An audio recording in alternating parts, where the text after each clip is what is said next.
Zombie Apocalypse.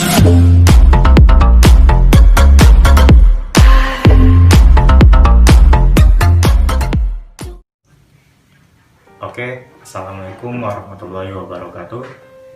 Perkenalkan, kami dari kelompok 9 yang baru mengatakan saya sendiri, Putra Sapna Fariza, serta saya ditemani oleh 4 teman saya, yaitu ada Rafka Darmawan, ada Rizky Ringo, ada Arvin Muhammad, serta ada Adin Windy. Pada kesempatan kali ini, kelompok kami akan membahas tentang sejarah pemikiran ekonomi Chicago.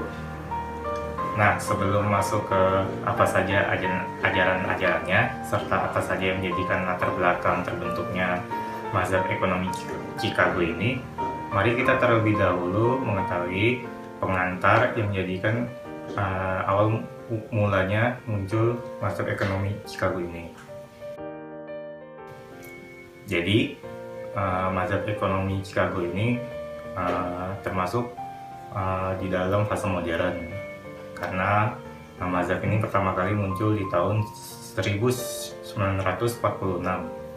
lebih tepatnya 1 tahun setelah berakhirnya Perang Dunia Kedua, yang digagas oleh pertama kali Milton Friedman, serta di tahun-tahun berikutnya diikuti oleh Gary Becker, Robert Lucas, dan para ekonom yang mengajar di Universitas Chicago. Hal inilah yang menyebabkan mazhab ini dinamakan mazhab ekonomi Chicago. Nah, untuk lebih tahu mengetahui apa saja ajaran-ajarannya serta apa saja yang menjadikan latar belakang terbentuknya mazhab ekonomi Chicago ini, selanjutnya akan dijelaskan oleh teman saya. Di sini saya akan melanjutkan tentang bagaimana latar belakang teori ekonomi Chicago. Banyak perkembangan penting dalam pemikiran ekonomi sejak zaman Marshall, atau setidaknya mereka merasionalisasi keterlibatan pemerintah yang lebih besar dalam perekonomian. Gagasan Pigot tentang eksternalitas menyiratkan bahwa pemerintah agar dapat meningkatkan alokasi sumber daya melalui pajak dan subsidi efek selektif. Yang bagaimana teori Monopsony Robinson menyarankan bahwa pemerintah harus menetapkan upah minimum dan mempromosikan para serikat pekerja. Teori persaingan tidak sempurna dan kekuatan monopoli membuat banyak orang menyimpulkan bahwa peran regulasi pemerintah dalam perekonomian ekonomi harus diperluas sehingga monopoli akan diatur sebagai utilitas publik dan monopoli yang tidak wajar dipecah melalui tindakan antitrust. Kemudian, karena kurangnya persaingan, regulator perlu memantau perilaku perusahaan untuk mencegah hasil yang tidak sesuai dengan tujuan efisiensi dan ekuitas negara. Teori ekonomi sosialisme pasar meyakinkan banyak orang bahwa negara dapat mengalokasikan sumber daya dan memproduksi barang dan jasa secara efisien seperti halnya perusahaan swasta. Teori pembangunan ekonomi yang diterima secara luas menyiratkan bahwa pemerintah adalah satu-satunya sarana yang tersedia untuk memutus lingkaran kemiskinan di negara berkembang. Revolusi Keynesian telah mengakar dan dengan kuat agar premis dasarnya bahwa pemerintah harus menggunakan kebijakan fiskal dan moneter dan pendapatan untuk menstabilkan perekonomian menjadi kebijakan konvensional yang baru. Alasannya untuk redistribusi pendapatan pemerintah yang telah muncul dari menganalisis dan Keynesian. Kemudian para pemikir ekonomi Chicago menentang seluruh penalaran ini, yaitu pada tahun 1970-an. Kemudian pada awal-awal teori ini, penganutnya membuat sedikit kemajuan dalam meyakinkan orang lain. Tetapi pengalaman ekonomi pada tahun 1970-an meragukan sehingga validitas beberapa aspek ortodoksi ekonomi baru. Kemudian pasang surut dan berbalik, menempatkan penganut pandangan Chicago di garis gelombang baru ide-ide intelektual. Dengan banyak ini ekonom mudah mengikuti jejak mereka. Mungkin sekian penjelasan tentang latar belakang ekonomi Chicago. Selanjutnya akan dijelaskan oleh teman saya. Selanjutnya di sini saya akan menyebutkan dan menjelaskan apa saja sih ajaran-ajaran dari teori Chicago. Pertama yaitu mengoptimalkan perilaku. pemikiran teori Chicago menekankan prinsip neoklasik, bahwa orang berusaha untuk memaksimalkan kesejahteraan mereka, yang artinya mereka terlibat dalam mengoptimalkan perilaku pada saat pengambilan keputusan. Unit ekonomi paling dasar yaitu individu. Kemudian individu bergabung menjadi unit yang lebih besar seperti keluarga, kelompok kepentingan politik, dan organisasi bisnis. Sebagai cara untuk mencapai keuntungan dari spesialisasi dan pertukaran. Selanjutnya yaitu harga dan upah. Harga dan upah yang diamati secara langsung cenderung merupakan perkiraan yang baik dari persaingan jangka panjang. Harga dan upah mencerminkan biaya peluang bagi masyarakat, divergensi antara harga aktual dan harga kompetitif yang disebabkan oleh monopoli ataupun monopsoni pada umumnya itu tidak penting.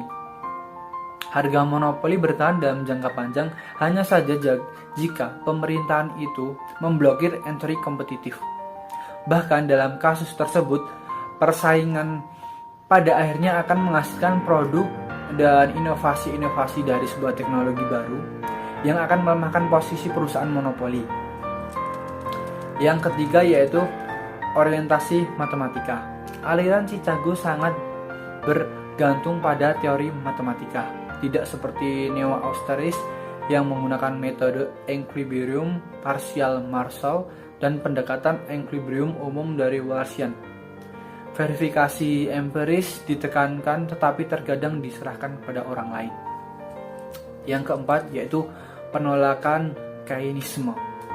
Perekonomian menyesuaikan diri dan mengatur, dengan fluktuasi kecil menjadi membatasi diri. Resensi dan depresi yang parah diakibatkan oleh kebijakan moneter yang tidak tepat, bukan dari perusahaan otonomi dalam pengeluaran. Perubahan persediaan uang menyebabkan perubahan langsung dalam produk domestik bruto. Daripada beroperasi secara eksekutif melalui suku bunga finansial, kebijakan fiskal umumnya tidak efektif kecuali disertai melalui suku bunga dan jumlah uang beredar. Dan bahkan dalam kasus terakhir tidak berdaya dengan adanya ekspektasi rasional. Teori penjualan atau cost push inflation salah, karena pada dasarnya inflasi itu akan selalu ada, karena itu adalah merupakan fenomena dari sebuah fenomena moneter. Dan yang terakhir adalah pemerintahan terbatas. Pemerintahan secara inherent tidak efisien sebagai agen untuk mencapai tujuan yang dapat dipenuhi melalui pertukaran pribadi. Pejabat pemerintahan memiliki tujuan mereka sendiri yang mereka upayakan untuk dioptimalkan. Oleh karena itu, mau tidak mau mengalihkan sebagian besar dari sumber daya yang mereka miliki untuk tujuan selain menguntungkan pembayaran pajak. Ketimpangan untuk kepentingan umum, peraturan pemerintahan biasanya menguntungkan mereka yang mencari peraturan atau mereka yang belajar mengaturnya untuk keuntungan pribadi mereka saja. Sekian dari penjelasan saya, yang selanjutnya akan dijelaskan oleh teman saya. Siapa sih yang diuntungkan dari teori Chicago ini? Sebelum jauh membahas tentang siapa yang mendapat keuntungan dari teori ini, saya akan mengulas kembali apa sih inti dari prinsip teori Chicago ini. Prinsip dari teori Chicago ini adalah mementingkan tindakan individu sebagai pemeran utama untuk melakukan kegiatan ekonomi dan menghalangi intervensi pemerintah untuk mengatur ataupun meregulasi ekonomi. Misalnya seperti apa? Misalnya, mereka akan menghalangi tindakan pemerintah seperti membantu perusahaan-perusahaan yang bangkrut dan akan memberlakukan kuota impor untuk barang-barang asing. Demikian pula, mereka menentang pemberian lisensi yang tidak perlu untuk meningkatkan remunerasi di beberapa pekerjaan dengan mempersulit praktisi baru untuk masuk. Nah, saat ini kita akan membahas siapa sih yang diuntungkan dari teori ini. Ketika kita melihat dari prinsip dasarnya, jelas yang diuntungkan dari teori Chicago ini adalah pengusaha dan kelompok yang berpenghasilan tinggi. Mengapa? Karena mereka mengklaim bahwa merger perusahaan adalah elemen terpenting untuk mengontrol pasar dan mengontrol perusahaan.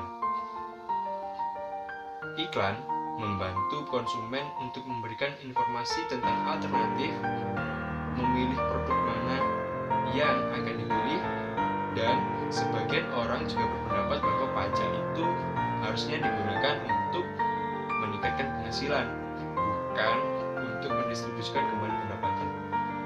Jadi, dari teori ini lebih pro atau lebih diuntungkan kepada kaum yang memiliki uang besar atau perusahaan. Sedangkan di sisi lain, masyarakat juga sangat bergantung pada pemerintah dalam subsidi, aturan pemerintah, dan undang-undang yang mengatur bagaimana masyarakat diberlakukan dengan kebijakan pemerintah untuk mengayomi mereka. Selanjutnya yaitu bagaimana teori Chicago valid, berguna atau benar pada masanya. Revolusi Keynesian cenderung menahan kemajuan ekonomi mikro. Banyak sarjana terbaik dalam profesinya mengarahkan perhatian mereka untuk memperluas sistem gagasan Keynesian. Termasuk di dalamnya adalah ahli mikroekonomi terkemuka sebelumnya seperti John Robinson dan John R. Hicks. Teori Chicago dalam arti tertentu mempertahankan dan memperkuat tradisi marginalis pada saat popularitasnya menurun. Ini membantu melestarikan warisan panjang ekonomi klasik dan neoklasik, sementara revolusi Keynesian mendominasi panggung intelektual. Ini tidak berarti bahwa revolusi Keynesian telah berakhir, tetapi ini untuk menunjukkan bahwa para ekonom sekali lagi beralih ke analisis mikroekonomi untuk memperluas wawasan mereka tentang masalah-masalah hari ini, termasuk yang sebelumnya tampaknya menjadi domain eksklusif para ahli teori ekonomi makro. Misalnya analisis pengangguran sekarang memasukkan penekanan pada teori mikroekonomi tentang pencarian kerja dan substitusi antar waktu antara kerja dan waktu luang. Teori Chicago juga berguna pada masanya dengan mempertahankan pandangan moneter Fisher selama beberapa periode ketika mereka dengan mudah bisa terkubur secara permanen oleh beban gagasan Keynesian. Inflasi yang cepat pada tahun 1970-an dan awal 1980-an mengalihkan perhatian bangsa dari perhatian utama Keynesianisme. Inflasi dan pengangguran yang simultan pada periode yang sama ini membuat banyak Keynesian menyerukan kebijakan pendapatan. Meskipun mereka mengakui bahwa kebijakan semacam itu memungkinkan besar akan menghasilkan efek samping negatif pada efisiensi. Kaum klasik baru dan alasan bahwa trade-off jangka panjang antara inflasi dan pengangguran adalah ilusi. Perspektif klasik optimis bahwa efisiensi ekonomi, stabilitas harga, dan tingkat natural dari kesempatan kerja penuh dapat dicapai bersama. Selanjutnya akan dijelaskan oleh teman saya. Baik, di sini saya akan melanjutkan tentang kontribusi terakhir dari teori ekonomi Chicago, yaitu baru-baru ini dari beberapa ide yang terkait dengan mazhab klasik baru. Mungkin terlalu dini untuk menilai yang mana jika ada akan menjadi kontribusi abadi bagi ekonomi. Misalnya monetarisme kehilangan banyak dukungan selama tahun 1980-an hingga 1990-an. Namun cukuplah untuk mengatakan bahwa ide-ide klasik baru telah merasuk jauh ke dalam kurikulum universitas di Amerika Serikat. Misalnya buku teks utama tentang prinsip ekonomi semuanya memiliki bab tentang perspektif ekonomi makro klasik baru, termasuk diskusi tentang tingkat pengangguran alami, ekspektasi rasional, kurva Phillips vertikal jangka panjang, dan penawaran agregat jangka pendek versus jangka panjang. Teori Chicago tentang modal manusia, produksi rumah tangga, pencarian kerja, diskriminasi, semuanya dibahas dalam buku teks tentang ekonomi tenaga kerja kontemporer.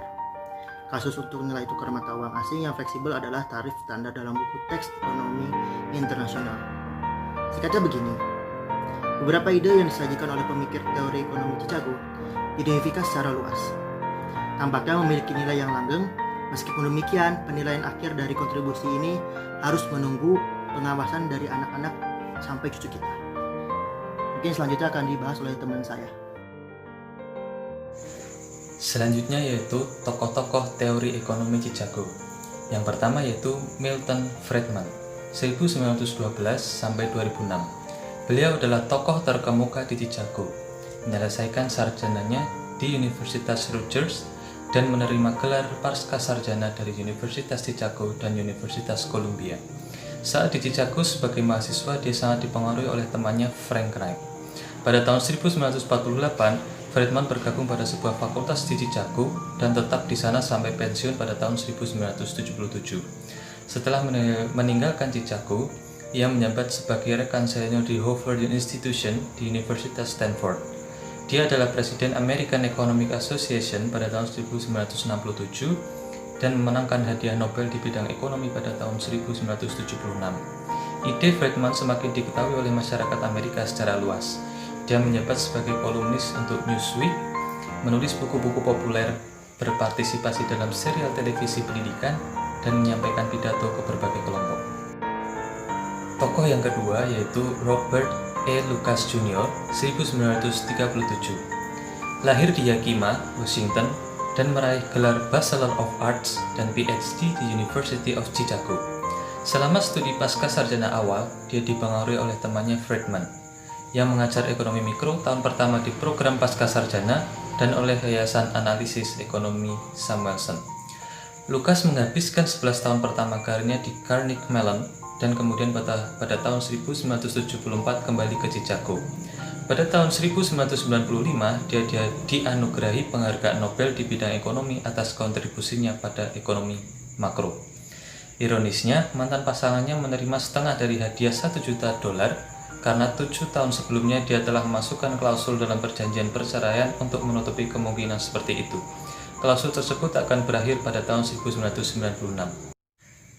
Tokoh yang ketiga yaitu Gary S. Becker, 1930. Lahir di Pottstown, Pennsylvania, menyelesaikan studi sarjana di Princeton dan menerima gelar doktor di University of Chicago. Antara tahun 1957 sampai 1969, dia menjadi profesor di Universitas Columbia. Pada tahun 1970, dia bergabung dengan fakultas di Chicago, di mana dia saat itu menjadi profesor ekonomi dan sosiologi. Dia adalah presiden American Economic Association pada tahun 1986, dan menurut sejarawan ekonomi, Becker adalah salah satu pemikir paling orisinal dalam ekonomi modern. Ahli teori yang sempurna, Becker tampaknya lebih nyaman menyajikan teori-teori ekonomi positifnya daripada memperjuangkan perspektif kebijakan yang terkait dengan Friedman dan teori Chicago. Pada pertengahan 1980-an, bagaimanapun dia mulai berkontribusi pada Business Week yang telah meningkatkan eksposurnya ke publik yang lebih luas.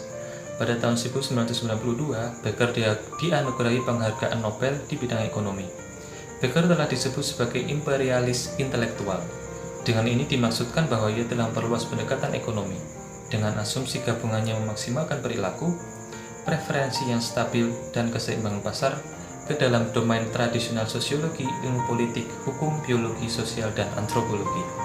Keyakinan ini yang kuat pada relevansi pendekatan ekonomi dengan berbagai topik akan menjadi jelas saat meninjau beberapa idenya. Selanjutnya akan dijelaskan oleh teman saya. Sekian pemaparan dari kelompok kami. Mohon maaf bila ada kekurangan dan serta kesalahan. Terima kasih. Wassalamualaikum warahmatullahi wabarakatuh. Easy come, easy go.